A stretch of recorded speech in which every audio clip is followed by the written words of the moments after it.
Salut les gars, de retour pour une nouvelle vidéo. Alors aujourd'hui, je vais parler des cartes de séjour. Comment ça se fait le renouvellement de la carte de séjour et tout. Parce que j'ai remarqué qu'il y a même des gens qui sont en France ici qui ne savent pas comment ça se passe, qui m'écrivent et tout. Donc j'ai jugé bon de faire cette vidéo-là. Mais avant, je tiens à m'adresser aux personnes qui ont eu plusieurs acceptations et qui ont validé leur choix définitif.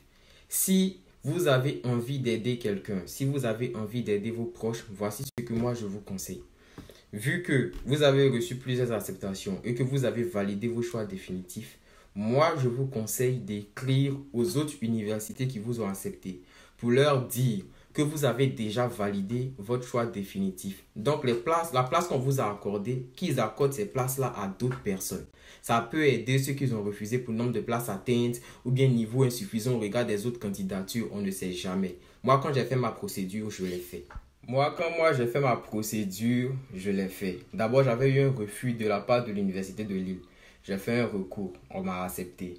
J'ai eu acceptation de la part de, comment on appelle, de Caen. Et puis, j'ai eu une acceptation de la part de Saint-Denis, Vincennes. Voilà. Et j'ai validé Caen. J'ai validé l'université de Caen. Donc, j'ai écrit aux deux universités restantes là. Je leur ai dit que moi, j'ai validé l'université de Caen. Donc, la place qu'on m'a accordée, qu'ils accordent à d'autres personnes. L'université m'a répondu, ils m'ont même félicité parce que c'était un beau geste que je venais de faire. Et quand vous-même vous allez faire ça, vous allez vous sentir bien. Voilà, parce que les autres acceptations, ça ne vous sert à rien. Ça peut aider d'autres personnes.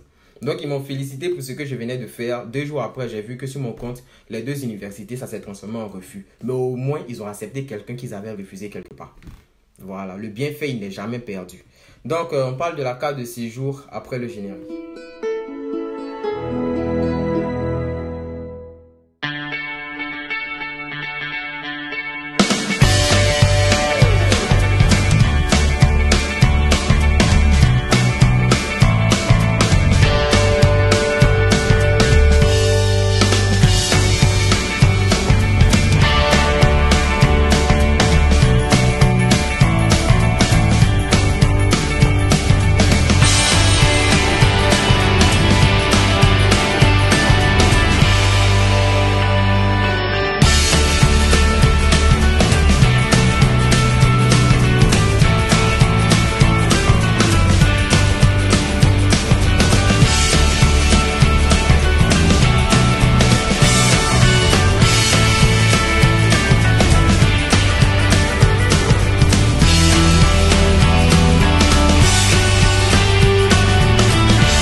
La carte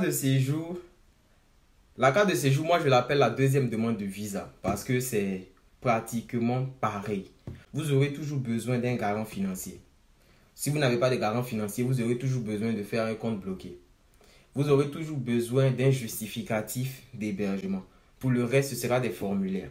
Je ne sais pas si vous comprenez un peu. Ce sera toujours la même démarche. On vous demandera votre bulletin de l'année en cours.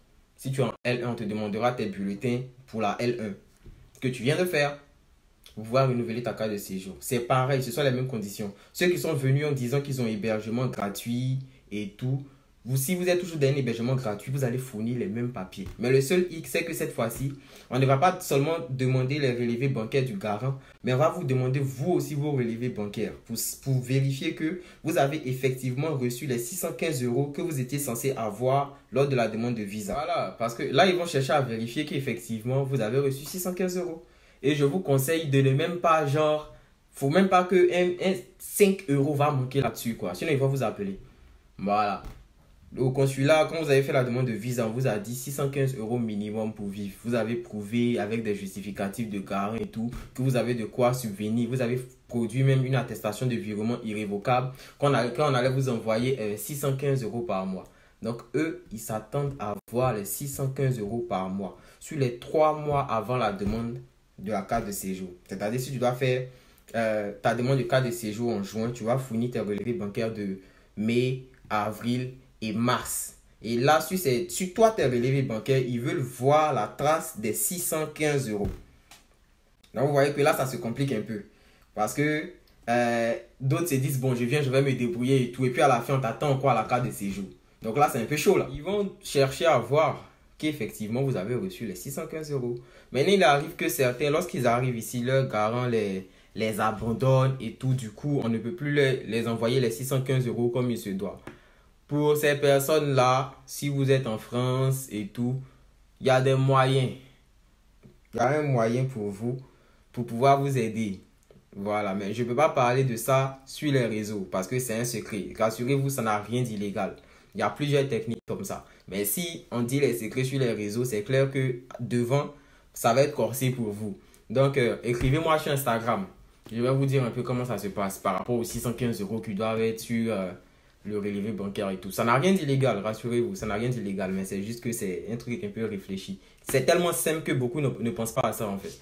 Donc, c'est un peu ça. Et puis, comment dire? Si vous n'avez pas de garant, vous pouvez toujours apporter votre CDI. Si vous n'avez pas de garant financier, un CDI étudiant peut faire l'affaire. Ou en dehors même d'un CDI étudiant, on peut toujours prendre un CDD de longue durée. Mais il faudrait qu'en fait, le CDD, il ait au minimum 1 an. Voilà, parce que ça doit couvrir en fait votre année scolaire. C'est comme ça. Il y a certains qui sont venus, qui avaient des garants.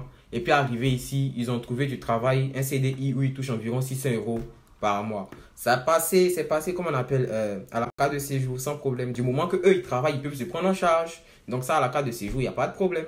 Ça va.